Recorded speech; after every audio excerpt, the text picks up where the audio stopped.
Good morning, dear students. My name is Sudhi Shukla, and I used to teach subject electronics devices. Electronics devices. Dear students, hope you are well. See, during our previous discussions, I hope what I have taught to you people, you got understand. And basically, we are discussing on the topic energy bands in solids. And this was the diagram which I have drawn in my previous video lecture, which is being plotted in between two parameters, and those parameters are capital E energy and interatomic spacing A. This A is what? Interatomic spacing. Interatomic spacing. So जो capital E energy मैंने लिया था वो किसकी energy थी? That energy was not mind and that energy was not of yours. ये energy थी उन एटम्स के करस्पॉन्डिंग, उस एटम के इलेक्ट्रॉन्स के करस्पॉन्डिंग. ठीक है, अगर हम ऊपर ऊपर कहें तो वी कैन से कि एटम के करस्पॉन्डिंग की एनर्जी है, क्योंकि हमने जो एटम लिया था that was we have taken the isolated atom, और आइसोलेटेड एटम के तौर पे we have taken a hydrogen atom. Why we are selecting that hydrogen atom for an isolated atom? Why some not other atom? क्योंकि hydrogen atom की study करना आसान था, because there are a single electron का case था. क्योंकि अगर let suppose by the ऐसा आप एजप्शन लो कि अगर आप उस हाइड्रोजन एटम के जहां एक इलेक्ट्रॉन को लेके आप इन बातों को समझ पा रहे हो, वहीं अगर मैं 10-15 को लेके केस लेता तो थोड़ा सा you get little bit confused. ठीक है, तो वो आपके समझ लगे बात और उसकी स्टडी इन डायग्राम्स की स्टडी आसान हो सके. That's why we are taken the hydrogen atom as a isolated atom. तो दिस वाज आवर डायग्राम. तो ये डायग्राम में जो मैंने पिछले वीडियो लेक्चर में बनाया था उसमें आपने ये ऐसे जो स्ट्रिप के तौर पे मैंने बनाया है वो सिंगल लेवल से बताया, मैंने डिनोट किया है. तो ये सिंगल लेवल जो हमें मिला था ये किसके करस्पॉन्डिंग था? ये एनर्जी लेवल्स थे. देखिए डियर स्टूडेंट्स, ये भी एनर्जी लेवल है, ये भी एनर्जी लेवल है, ये भी एनर्जी लेवल है और ये भी एनर्जी लेवल है. बस हम इनको नाम देते हैं कि this is range of allowed energy levels. ठीक है डियर स्टूडेंट्स, रेंज जब हम नॉमेनक्लेचर यूज करते हैं दैट मीन्स कि वो कई वैल्यूज है, एक बाउंड्री है जो कि मिनिमम और मैक्सिमम के बीच की वैल्यूज को सेटअप कर रही है. उनको हम क्या नॉमेनक्लेचर करते हैं? रेंज कहते हैं. अब इसके लिए मैं रेंज नहीं यूज करूंगा, this is discrete energy level. Dear students, इसके लिए मैं रेंज नहीं यूज करूंगा क्योंकि ये भी सेम उसी की तरह एक सिंगल लेवल है, एक सिंगल डिस्क्रीट एनर्जी लेवल है. लेकिन ये रेंज ऑफ मतलब इस रेंज में इस तरह के कई एनर्जी लेवल्स एग्जिस्ट कर रहे होंगे. That's why I am taking and considering here to be a range of allowed energy levels. तो डियर स्टूडेंट्स, हम इस डायग्राम से अगर लेट्स सपोज आप इस डायग्राम को पहली बार देख रहे हो, ठीक है, तो अब पहली बार आप नहीं देखोगे क्योंकि मेरे प्रीवियस वीडियो लेक्चर्स में ये डायग्राम आपने देख चुका है, तो you can't say that I am seeing this first time, this is your second time. But assume करिए कि आप इसको पहली बार देख रहे हो. तो पहली बार जब आप देख रहे हैं तो उसमें आपको ये वैल्यूज तो ठीक है, ओके है, इंटर एटॉमिक स्पेसिंग जो है एक्स एक्सिस पे और एनर्जी का लेवल ये है वाई एक्सिस पे. तो यहाँ पे आपको ये सिंगल लेवल तो दिख रहा है, लेकिन एक पॉइंट के बाद ये सिंगल लेवल हटता हुआ दिख रहा है. फिर इस बार सेकंड वाले स्टेप में भी, थर्ड वाले स्टेप में भी ऐसे दिख रहा है. तो what was the reason behind it? Why this discrete energy level, discrete single energy level is being eliminated and it is being replaced by this range of allowed energy levels. Dear students, the reason is I have told you also, but now again I am repeating it. The reason behind it is कि जब आप इस axis की values को देखोगे तो let suppose आप इस पोजीशन पे रहे, you are at some this position at 150 or 170 angstrom and now you are moving towards the origin. आप ओरिजिन की तरफ मूव कर रहे हो. while your motion is showing like in this direction, what is happening कि किसी एक values के बाद, किसी एक पर्टिकुलर वैल्यूज के बाद ये लेवल स्प्लिट हो जा रहा है. यस डियर स्टूडेंट्स, ये टेक्निकली इसका रीजन जब हमको डिफाइन करना हो तो वी कैन से अगर आपसे कोई डायग्राम के बारे में पूछे तो you have to answer like कि अगर कहे कि let me explain this diagram, okay, so if you are going to explain you will explain like this कि जब इंटर एटॉमिक स्पेसिंग, और you all know what is inter atomic spacing, the distance between the atoms, तो inter atomic spacing को by somehow, किसी भी तरीके से, जो भी तरीका हो, उससे अगर you are reducing that inter atomic spacing, अगर आप इंटर एटॉमिक स्पेसिंग को रेड्यूस कर रहे हो, तो रेड्यूस करते हुए एक समय के बाद, एक वैल्यू के बाद वही एनर्जी लेवल क्या हो जाता है, स्प्लिट हो जाता है।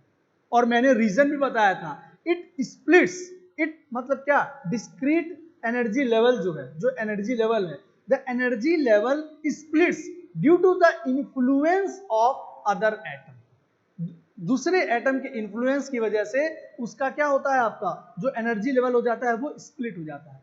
डियर स्टूडेंट्स, जैसे मैंने एक हाइड्रोजन एटम लिया था, जब एक का केस था, no doubt single discrete energy level, means this isolated और हाइड्रोजन एटम, आइसोलेटेड एटम और hydrogen atom can be described or can be characterized by discrete energy levels, means this hydrogen atom can be characterized by discrete energy levels, but when I am taking two hydrogen atoms and by somehow I am reducing the interatomic spacing between these two atoms, when I am reducing this interatomic spacing, what happens, due to the single hydrogen atom we have a single energy level, but now while taking these two hydrogen atoms and bringing these two hydrogen atoms closer and closer, what happens, the energy level due to them goes split, वो split हो जाती है, ठीक है,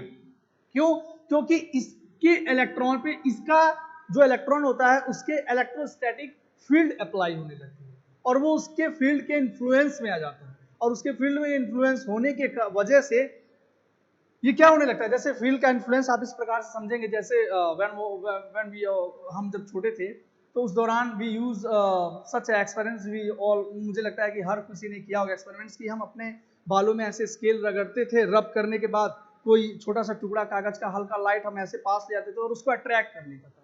तो जो attraction थी वो क्या थी कि इसमें जो आपकी फील्ड जनरेट हुई है due to the rubbing that scale, उसकी वजह से अब वो उसके रेंज में आता है, उसके इन्फ्लुएंस में आता है और वो अट्रैक्ट कर लेता है उसको। तो सेम उसी तरह इन्फ्लुएंस में आने की वजह से यहाँ पे उसकी जो एनर्जी लेवल होती है वो क्या होती है, स्प्लिट हो जाती है, और स्प्लिट होके कुछ इस प्रकार से हो जाती है। और इसी को फिर हम यहाँ पे इस रेंज को जो है हम यहाँ पे नोमेनक्लेचर कर देते हैं कि this is nothing but the, यहाँ डिफरेंट हम मल्टीपल एटम्स को जब कंसीडर करके देखते हैं तो यहाँ पे हम कह देते हैं कि दिस इज वैलेंस बैंड, और इसको हम नोमेनक्लेचर कर देते हैं कि दिस इज कंडक्शन बैंड, इनको हम कंडक्शन बैंड नाम दे देते हैं।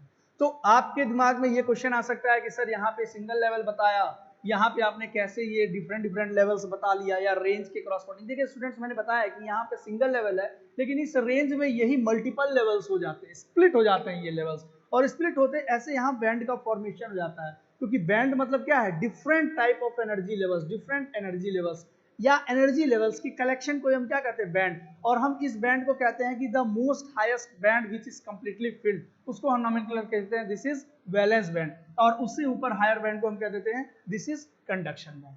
सो dear students, this is all about this EA diagram, we can say it EA diagram, energy versus interatomic spacing diagram। See students, हमने जो एटम लेके जो स्टडी किया that was hydrogen atom. Now C,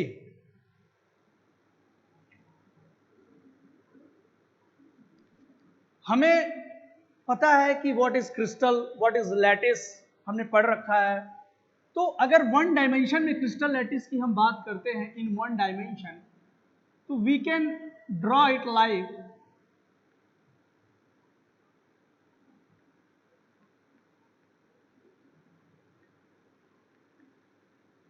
we can draw it like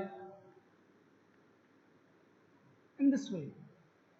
See, आपके दिमाग में नहीं आना चाहिए कि वाई यार सर ये स्पेसिंग थोड़ा कम लग रहा है, ये ज़्यादा है, ये थोड़ा उससे ज़्यादा लग रहा है।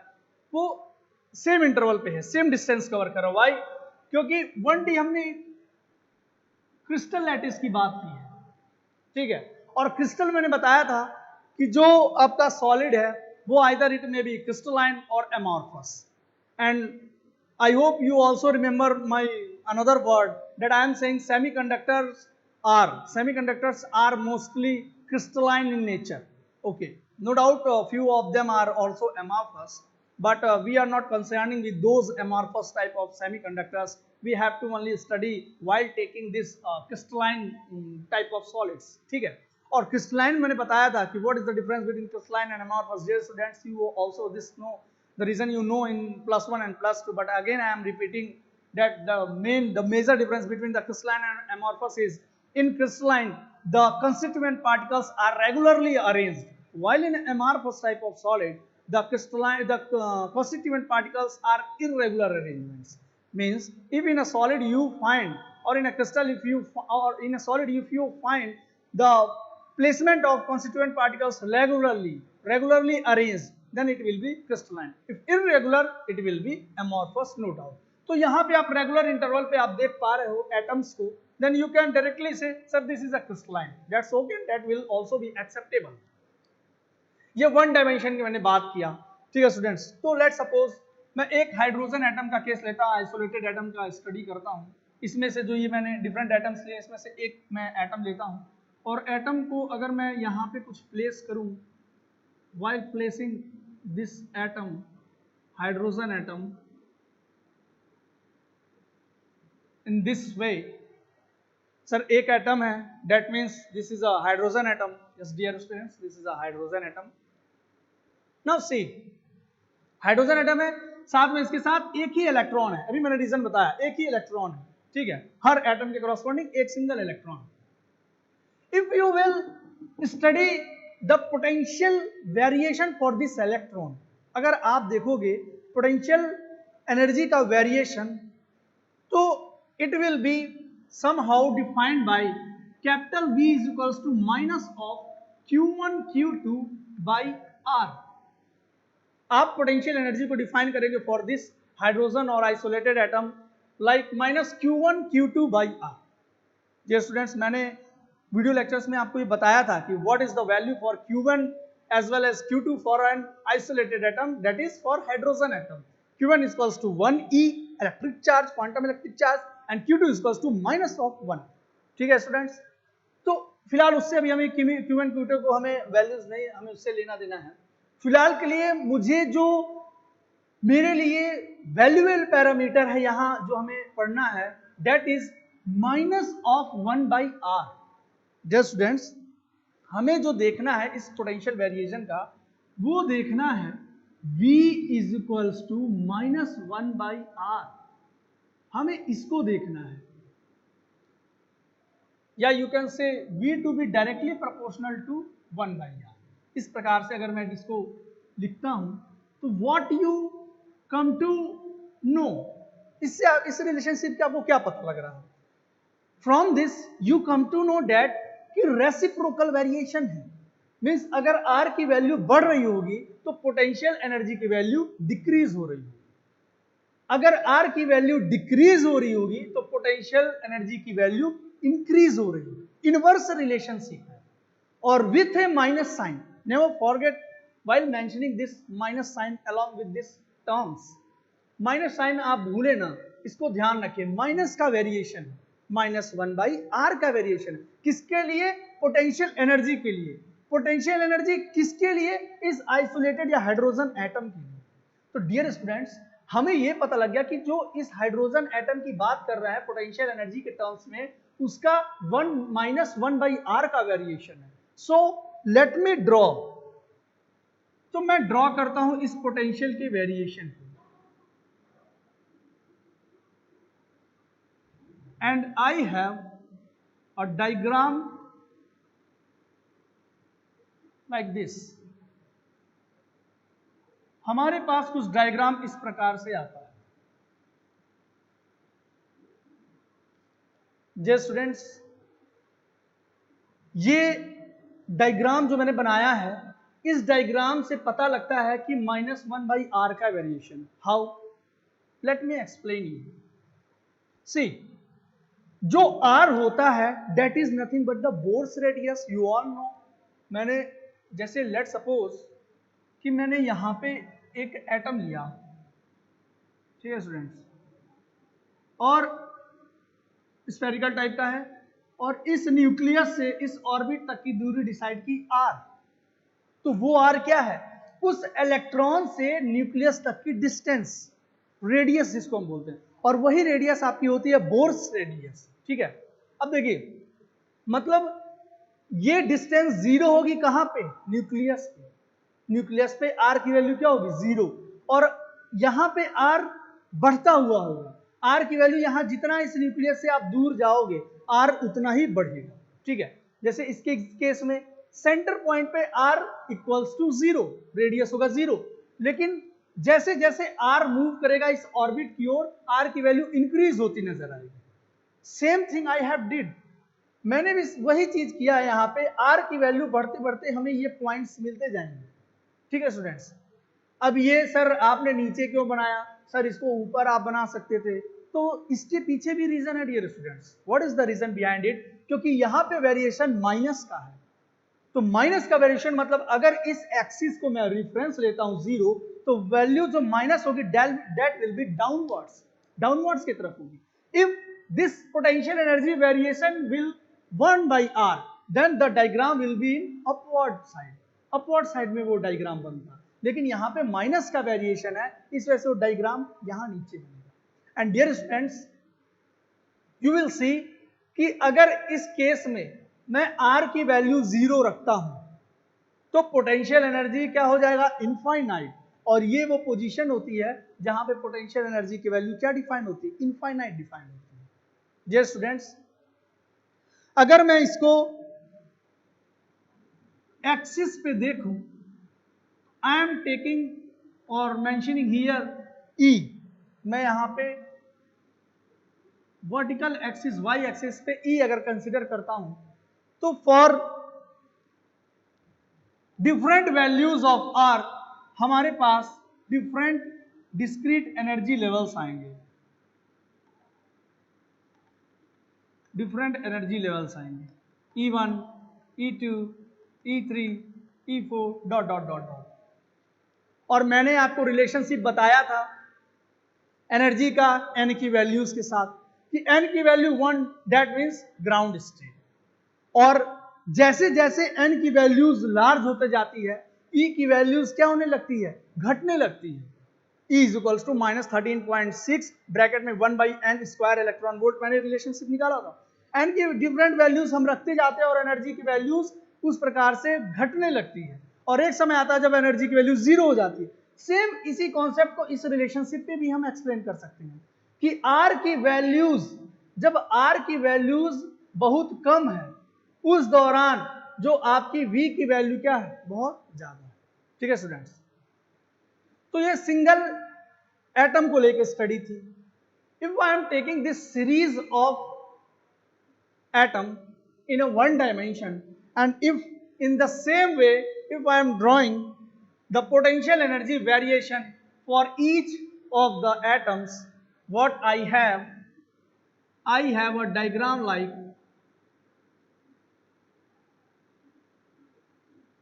हमारे पास कुछ इस तरह का डायग्राम आएगा।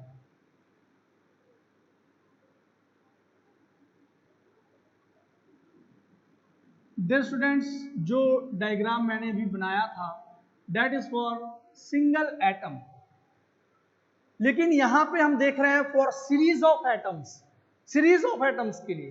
तो सिंगल एटम के लिए अगर स्टूडेंट्स पोटेंशियल एनर्जी का वेरिएशन कुछ इस प्रकार से आता है, so for the series of atoms potential energy का वेरिएशन कुछ इस प्रकार से आएगा।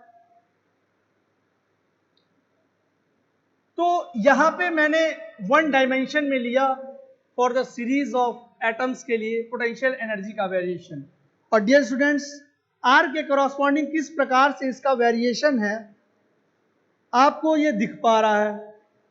अब स्टूडेंट्स, यहां पे जो मैंने केस स्टडी करके आपको बताया इसमें,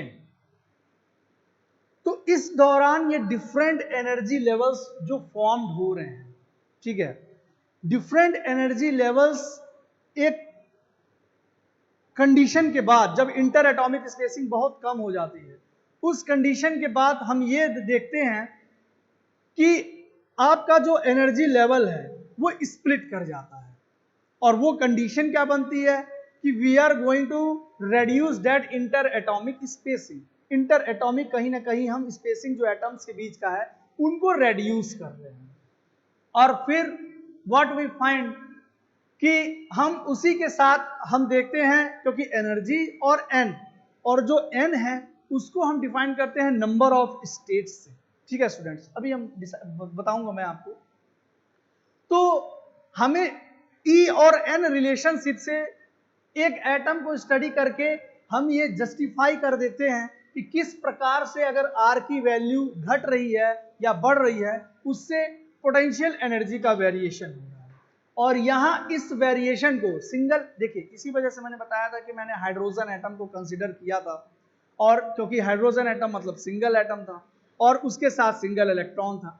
अब इसकी स्टडी की हेल्प से, इस डायग्राम के हेल्प से मैंने सीरीज ऑफ एटम्स के लिए मैंने इसको बना दिया, क्योंकि पहले अगर स्टडी करनी हो तो हम सिंगल एटम को लेकर स्टडी करें और फिर डिफरेंट या मल्टीपल एटम्स को हम कंसीडर करते हुए अपनी प्रॉब्लम्स को सॉल्व करें।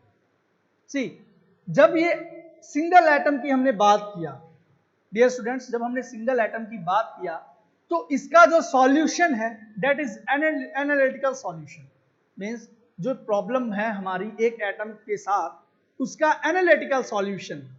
बट ये एक एटम का केस है, while you are having a series of atoms, तो you can't have analytical solution for this series of atoms, क्योंकि यहां पे बात आ गई मल्टीपल एटम्स की। तो डियर स्टूडेंट्स, क्योंकि जो ये ग्राफ आपको मिला है, यहाँ पे जो मिला है, ये सिर्फ देखने के लिए नहीं है कि ये आपको अच्छा लग रहा है, देखने में बहुत अच्छी बात है, इसी से हम फर्दर स्टडी करते हैं और स्टडी करके हम देखते हैं कि जो वेरिएशन हो रहा है पोटेंशियल एनर्जी में दैट इज पीरियोडिकली और इरपीरियोडिकली, अनपीरियोडिकली, जो भी हो, ठीक है। तो इन ग्राफ्स के अकॉर्डिंग भी फर्दर स्टडी करते हैं, तो कहते हैं कि इस प्रॉब्लम के साथ जो सॉल्यूशन एसोसिएटेड है दैट इज एनालिटिकल। लेकिन यहां जब सीरीज ऑफ एटम्स की बात करते हैं तो we are not having analytical solution dear students, we are not having a analytical solution, not having analytical solution for this series of atoms, but we are having analytical solution for this single atom। तो इसके problems को कैसे हम sort out करें, for that we do certain approximations. Okay, multi body problem आ गया, ये single body problems था, कोई दिक्कत नहीं थी, मैंने एनालिटिकल सॉल्यूशन हमें मिल गया, बट ये मल्टी बॉडी प्रॉब्लम है। तो डियर स्टूडेंट्स, इसके लिए हमें अप्रोक्सीमेशन लेना होता है, अप्रोक्सीमेशन लेके हम इसको जो कॉम्प्लेक्सिटी है इसको दूर करके शॉर्ट आउट करते हैं सिंगल सॉल्यूशन से। जैसे डियर स्टूडेंट्स, कोई हमारे पास अगर जैसे कोई सीरीज होती है 1 plus x square upon factorial 2 का plus x power 4 upon factorial 4, ऐसे जो सीरीज होती है, कोई भी डॉलियन सीरीज हो गई, टेलर सीरीज हो गई, जिस भी टाइप की आपकी सीरीज होती है, तो जनरली हम उनको अप्रोक्सीमेशन से ही तो शॉर्ट आउट करते हैं। हम अगर लेट सपोज 0.1 है और एक 0.01 है, तो कंपैरेबली टू 0.1, 0.01 या 0.0001 को हम नेग्लेक्ट कर देते हैं। Why we are neglecting those values? So that we can have a single valued number solution, या हमारे पास जो सॉल्यूशन है वो इजी हो, जिससे कि हम फर्दर जो भी अपनी स्टडी करनी हो उसके लिए हम उसको यूज कर सकें, क्योंकि प्रॉब्लम जितनी कॉम्प्लेक्स हो जाएगी सॉल्यूशन उसका उतना ही कॉम्प्लेक्स हो जाएगा। तो we always try to sort out all those problems by certain approximation. तो मल्टी बॉडी प्रॉब्लम्स के केस में भी हम क्या करते हैं, जनरली उनको सॉर्ट आउट करते हैं। तो इस डायग्राम से, जो मैंने डायग्राम यहाँ पे दिखाया है आपको फॉर सीरीज ऑफ एटम्स के लिए, इसमें हम क्या देख रहे हैं कि जो पोटेंशियल एनर्जी का वेरिएशन हो रहा है डियर स्टूडेंट्स, वो वेरिएशन कहीं ना कहीं पीरियोडिक इन नेचर आ रहा है। देखिए हर एक इंटरवल पे सेम रिपीट हो रहा है, सर ऐसे कैसे वो रिपीट हो गया, क्या रीजन बनना है? थोड़ा सा अगर आप हट के सोचोगे तो यू विल फाइंड कि यहां पे जो एटम्स की प्लेसमेंट है that is regular arrangement of these atoms. Regular arrangement है उन एटम्स का। तो रेगुलर अरेंजमेंट होने के कारण उनके जो पोटेंशियल एनर्जी में वेरिएशन है वो भी डियर स्टूडेंट यस वो भी रेगुलरली ही हो रहा है, मतलब पीरियोडिक इन नेचर हो रहा है। इन फैक्ट्स का हमें हेल्प लेना है क्योंकि फर्दर जो आगे मैं टॉपिक पढ़ाऊंगा दैट विल बी ईके डायग्राम। ओके, एनर्जी एंड के एनर्जी वर्सेस वेव वेक्टर के बीच का डायग्राम जो होगा वो मैं आपको पढ़ाऊंगा, उसमें इन कॉन्सेप्ट्स का हेल्प लेना होगा। तो इस वजह से मैंने इनको थोड़ा सा पहले आपको ओवरव्यू दे दिया so that you can easily understand. तो डियर स्टूडेंट्स, ये जो ग्राफ बना, जो पोटेंशियल एनर्जी का वेरिएशन बना, इसी को और सिमेट्रिक वे में बताया था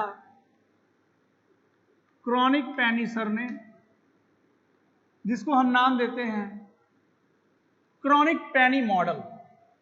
क्रॉनिक पैनी सर दोनों ने मिलके इसको और सिस्टमैटिक वे में एक्सप्लेन किया था।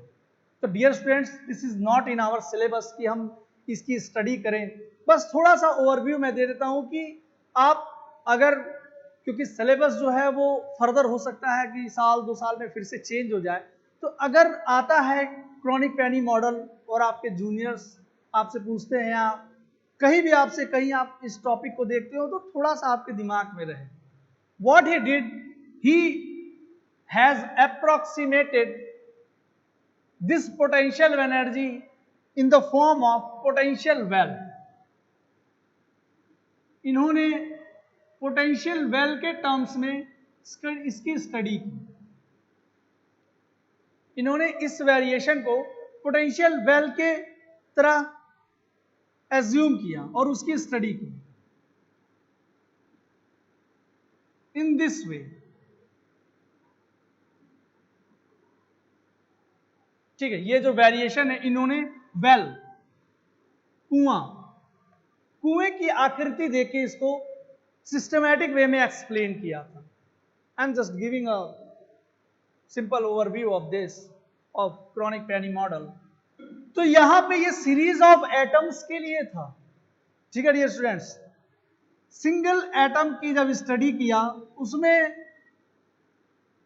एक एनर्जी लेवल लेके इन्होंने बताया for a hydrogen atom discrete energy level, और उन्होंने बताया कि जो हाइड्रोजन एटम में इलेक्ट्रॉन का बिहेवियर है इस वेल में वो कुछ वेव टाइप का है, कुछ वेव टाइप का है, और इसी को हम डिफाइन करते हैं साइन से, जिसको हम कहते हैं वेव फंक्शन। क्योंकि डियर स्टूडेंट्स, हाइड्रोजन एटम में हम इलेक्ट्रॉन की बात कर रहे हैं, नो डाउट इलेक्ट्रॉन्स है, पार्टिकल है, इट विल मूव, तो उसके साथ वेव एसोसिएट होगी। तो वेल में इन्होंने कुछ इस प्रकार से इसका वेव नेचर बताया और जिसको हम वेव फंक्शन साइन से डिनोट करते हैं। तो ये सिंगल वेल को कंसीडर करके था, जो इवन एक ग्राउंड स्टेट एनर्जी लेवल से इन्होंने बताया। सीरीज ऑफ एटम में था तो उस दौरान क्या था कि जब सीरीज ऑफ एटम को लेते हैं तो उस दौरान जो इसका टेल होता है, जो इस वेव की टेल होती है, वो अगले के साथ इंटरेक्ट करती है और different number of and states formed होते हैं। ठीक है, I am not going to explaining all those Kronig Penney model, but simply I am in a single line, I need in explaining you that what he postulated this variation in the form of well, and while drawing this variation, periodic variation in the form of well, it looks like this way। okay, जब इन्होंने single well से देखा उस दौरान single well में कुछ एक energy level लिया जिसको उन्होंने ग्राउंड स्टेट लेवल बताया उस हाइड्रोजन एटम के करस्पॉन्डिंग, और उन्होंने कहा कि इसका इन्फ्लुएंस जब ये इंटरेक्ट नहीं होता है अगले एटम के साथ तब तक कुछ वेरिएशन इस प्रकार से दिखता है, और जब हम दो एटम्स को कंसीडर करते हैं डियर स्टूडेंट्स, तो यहां पे इसके साथ भी सेम केस होता है, इस तरह से वेव का वेरिएशन होता है। लेकिन यहाँ पे अगर इनके बीच की दूरी हम a ले लें, इंटर एटॉमिक स्पेसिंग, और इसके बीच की दूरी d ले लें, और एक अगर ऐसी कंडीशन बनाते हैं कि a की वैल्यू ग्रेटर हो जाए d की वैल्यू से, तो सेम वही केस आएगा जो मैंने एटम्स को लेके बताया था आपको कि यहाँ पे एक एटम और यहाँ पे एक एटम और इनके बीच की दूरी जो है इंटर एटॉमिक स्पेसिंग a, और इनको हम रेड्यूस करेंगे तो इसका इफेक्ट इस पे दिखने लगेगा और एनर्जी लेवल स्प्लिट होने लगेगी। सेम वही केस यहाँ भी है।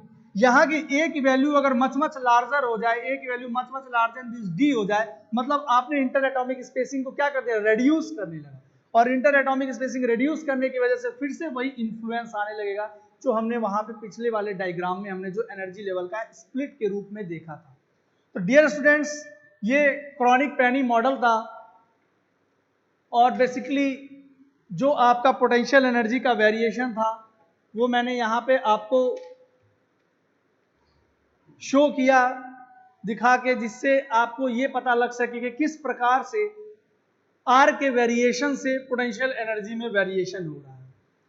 तो सिंगल एटम का भी केस लेके मैंने आपको बताया और मल्टीपल एटम्स का भी केस लेके आपको बताया, और इसी प्रकार से हम डिफाइन करते हैं एनर्जी बैंड्स इन सॉलिड, जहां पे एनर्जी लेवल स्प्लिट होने लगती है, और स्प्लिट होते मल्टीपल लेवल्स को हम एक बैंड फॉर्म करके बता देते हैं कि this is nothing but the energy band. ठीक है, सॉलिड जो मटेरियल होते हैं उनको हम एनर्जी बैंड के बिहाफ पे भी डिफरेंशिएट करते हैं कि क्या है इंसुलेटर, क्या है कंडक्टर, क्या है सेमीकंडक्टर, एनर्जी बैंड डायग्राम के बेसिस पे।